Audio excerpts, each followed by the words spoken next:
Hey sightseers, Sightseeing Sal here. Today we're checking out a place called Asylum Point Park. Now I know it's not off the beaten path because right now you can hear an airplane flying in the background. You're likely going to hear the sound of trains, sirens, maybe even boats off of Lake Winnebago here. Excuse me, I don't have COVID. I just have a dry throat. Sorry. But when I found out the story behind this park, I knew this was a place we had to check out. Now, you're not going to believe this. Well, maybe you will, because the title or the name of this park is Asylum Point Park. But this place used to be part of the Winnebago County Mental Health Institute. Yeah, we're standing on land that once was part of that institution way back in the early 1900s. I want to say like 1930s-ish, if I remember right from my research on Google.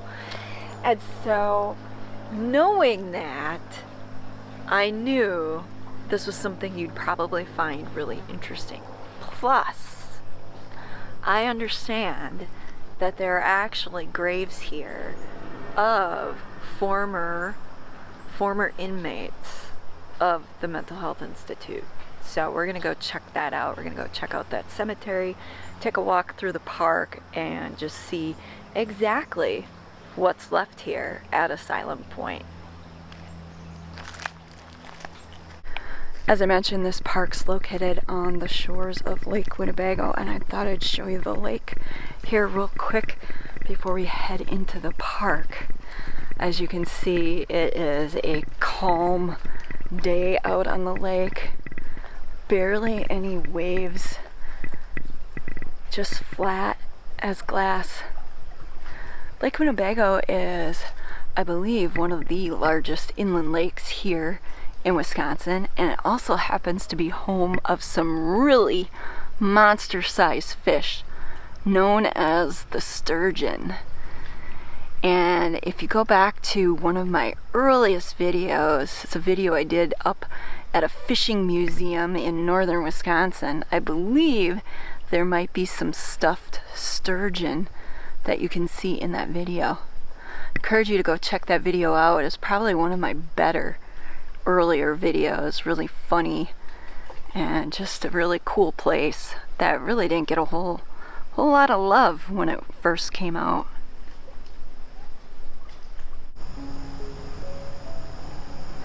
Well, this is the path leading into the park.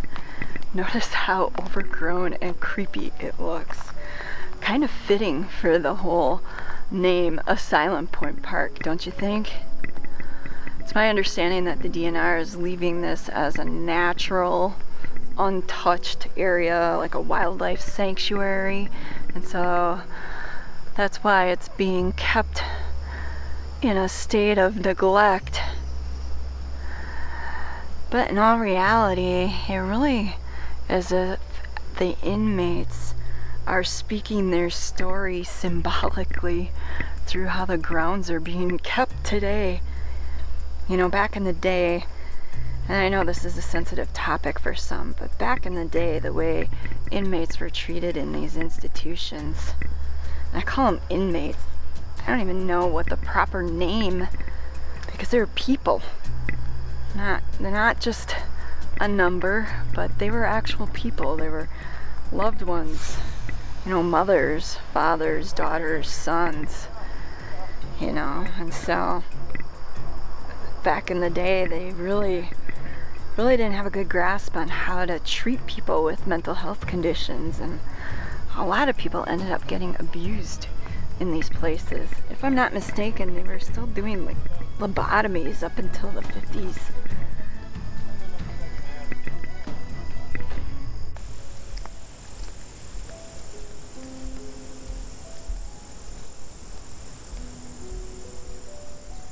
Well, we must be getting close. I'm assuming this field here, where it's all mowed, It's probably the old cemetery, although I don't see any signs. But we'll find out when we get in here, just shortly.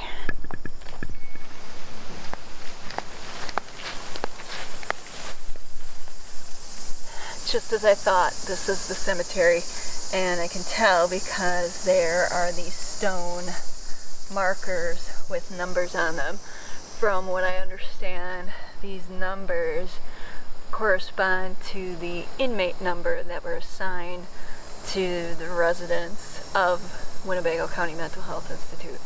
And from my research, it's my understanding that there's probably about 200 to 300 people buried in this cemetery, with not all of them having these stone markers. My guess that has to do with money, in that if the individual had money associated with them, they probably got a stone marker, and if they were penniless, they got nothing. Now, it's also my understanding that the people that are buried here were unclaimed, so they passed away while being I would say cooped up, while being treated at Winnebago County Mental Health, and weren't claimed. Their bodies were never claimed by family members, and so this ended up being like their pauper's cemetery. But it's interesting that some of them had stone markings and some of them didn't. And that's why I think it had to do with money, that maybe the ones that were a little bit more well-to-do, but whose families didn't want to deal with their bodies, they got a marker, and then the ones that didn't likely got nothing.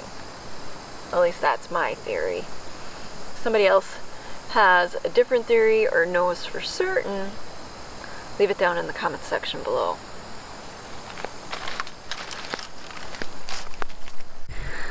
Over here we've got number 634, and then right next to him or her is 635, and then 636. Imagine if we keep going in this direction, they probably just continue on down the line with the numbering. But like I said, not all of them had markers, and the cemetery was left abandoned for a while, and so some of the markers are actually a little bit grown over. I mean, you can see that some of these here, even though the cemetery is being mowed and cared for today, some of them are still, quite grown over with the vegetation.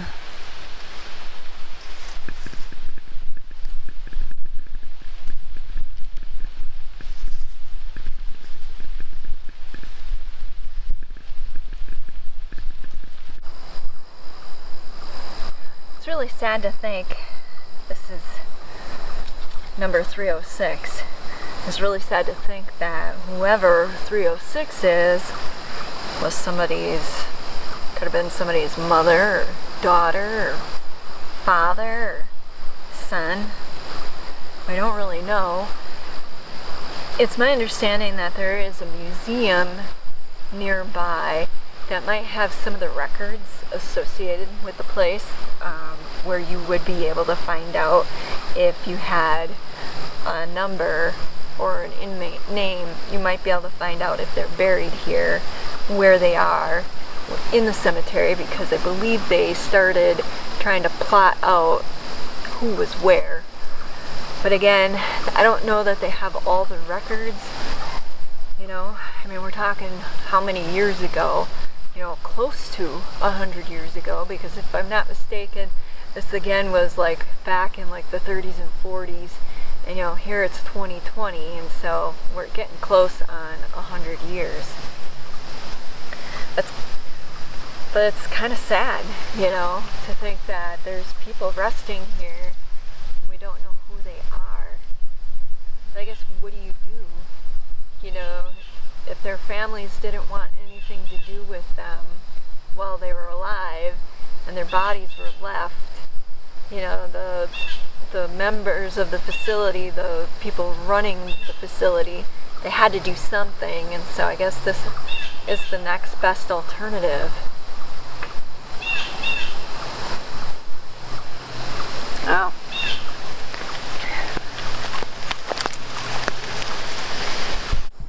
If I'm not mistaken, over on the other side of this overgrown tree, there might be some larger headstones. Let's walk over there and check it out. I just noticed there's a headstone over here with some information on it.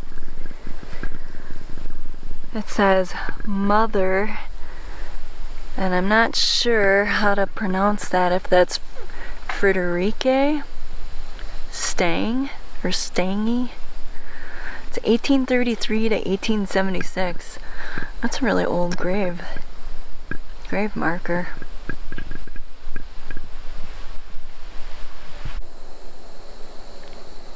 Wow, that is some tree. Must have toppled over during a windstorm. And it looks like I was totally wrong. Those aren't headstones, but the markings to the entrance to the cemetery. So let's take a walk over there. Looks like there might be a sign, might give us some more information. See how good my memory was after Googling and doing research. See how well I remembered the information on this place.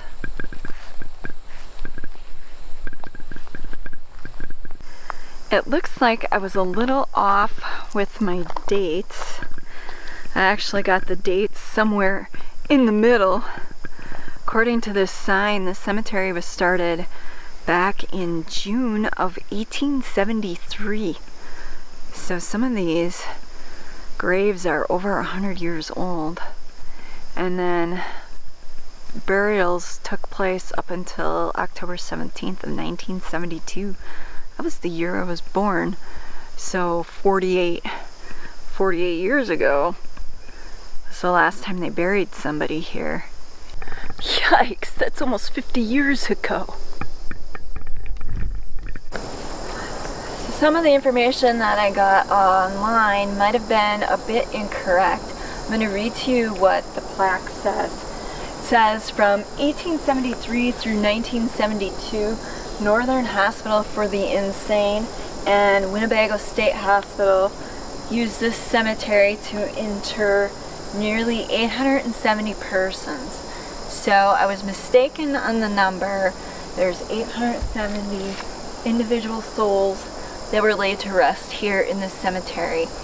Also, it's interesting to note that the Winnebago State Hospital used this cemetery as well, which means they're likely individuals who are buried here who were hospitalized for other conditions besides mental health conditions. Goes on to say, includes patients and infants born to hospitalized women. So some of the women who might have been hospitalized for mental health conditions might have given birth to babies that were stillborn or born too early, you know, premature. And back then they didn't have the medical technology to care for premature infants, and so those infants would have been laid to rest here as well. And then they also say that some of the interred were military veterans dating back to the Civil War. So we have some Civil War veterans who were laid to rest in this cemetery, which is kind of interesting given the fact that I just did that video on the Civil War veterans' grave found up in the North Woods of Wisconsin. So looks like there's a bit of a theme going on here with the Civil War. Then it says, to maintain confidentiality, numbers were assigned and used to mark the graves. However, the names of the deceased were preserved, and family members who are seeking information are encouraged to contact the Winnebago Mental Health Institute for more info. Now, I'm not saying that I'm gonna throw out some kind of conspiracy theory, whatnot, but there's always a spin that gets placed on things, and so I suspect that there may be more to the story besides just maintaining confidentiality as far as why numbers were assigned.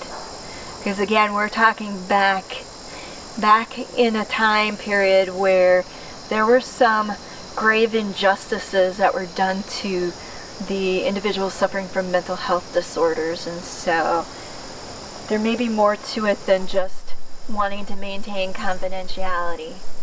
Again, I'm not saying that what they're saying here isn't necessarily true, but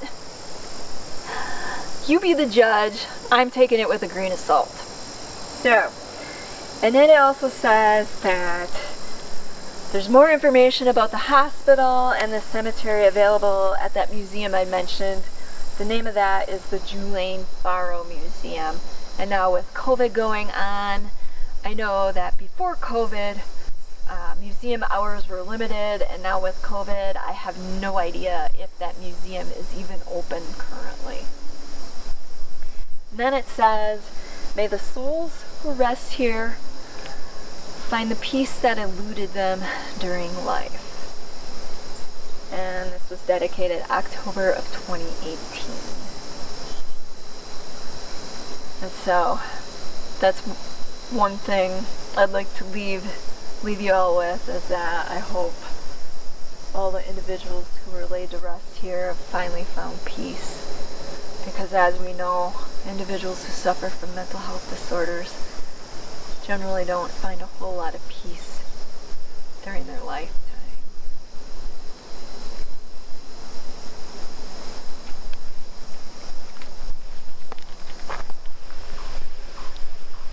Thought I'd take one last look here at the cemetery. You can see the American flag flapping a little in the breeze. Sun's just at the right angle where it's causing like a starburst across the lens on my camera.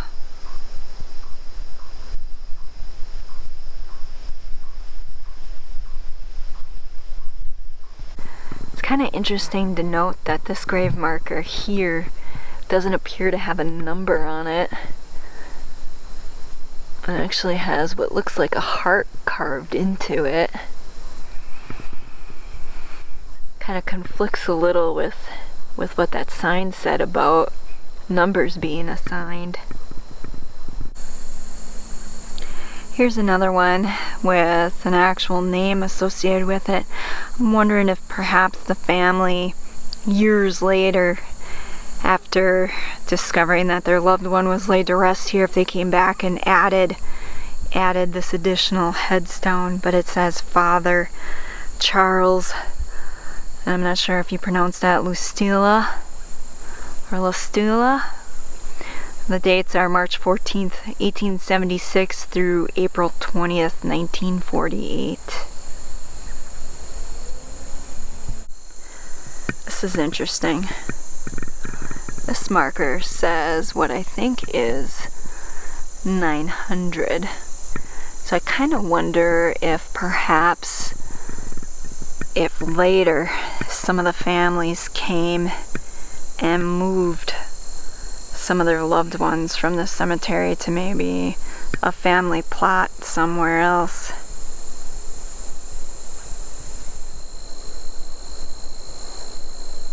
Sure is peaceful out here. Although I'm certain there's some people that believe this place is haunted. I personally haven't seen anything online, although I guess that's quite plausible given that a lot of hauntings seem to occur in areas of great tragedy and sadness.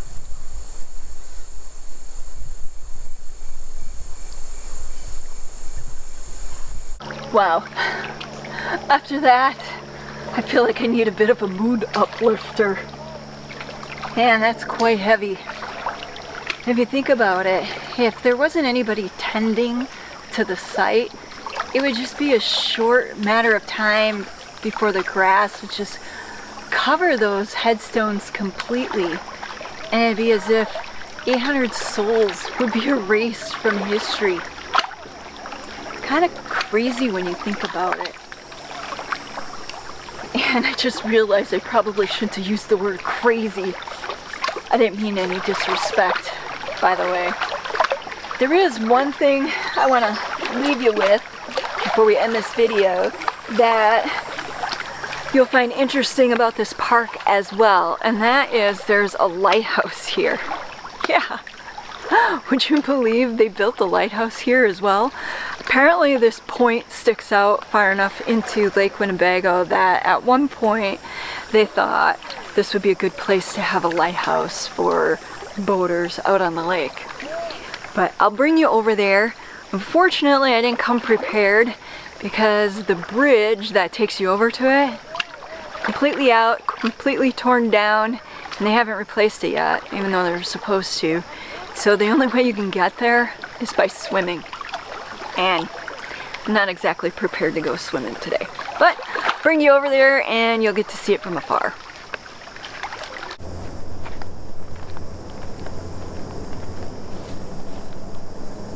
And there's the lighthouse. As you can see, it is not very tall. I was expecting it to be a lot taller and massive, but apparently it's not.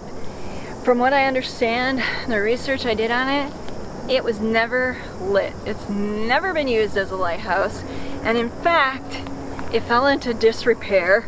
It was abandoned for quite some time, and it wasn't until recently that they renovated it. I was gonna say recently renovated. Yeah, it wasn't until recent that they renovated it. So now it stands, and unfortunately it stands alone because unless you've got some kind of like paddleboard or kayak or some other boat, you can't get over there from here. I was gonna try and wade over. I talked to a gentleman earlier and he said it's probably about 8 feet deep out there, so I gave up that idea. But yeah, this is the interesting things that you can find at Asylum Point Park down here along Lake Winnebago near Oshkosh, Wisconsin. If you decide to come out, I believe park hours are posted like 4 a.m. to 11 p.m. or something to that effect. And beware, your dog needs to be on a leash. Just saying. And that's about it. I don't think there's any bathroom facilities, so if you come out, be prepared for that. Until next time, this is Sightseeing Sally.